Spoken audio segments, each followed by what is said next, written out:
So I tried Base 44, Replit, and Lovable to see which platform is best for developer, and here's my honest opinion. Base 44 is lightweight, fast loading, and good for small projects, while Replit is robust, cloud IDE, excellent runtime speed, support multiple languages, and Lovable is beginner-friendly, slightly slower but simple interface. When we talk about versatility, Base 44 is best for quick scripts and prototyping, while Replit support collaborative coding, multiple languages, and deployment.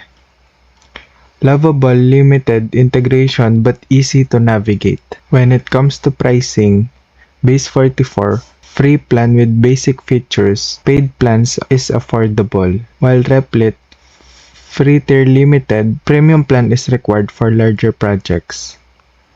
And for Lovable, competitive pricing for beginners, some features locked behind some subscription. Base 44 have minimalist interface, easy to use but less guidance, while Replit, well documented, strong community support, and Lovable is friendly interface but can be too basic for advanced developers.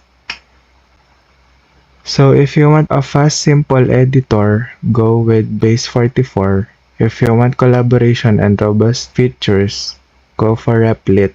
And if you're new and you want beginner-friendly tools, use Lovable.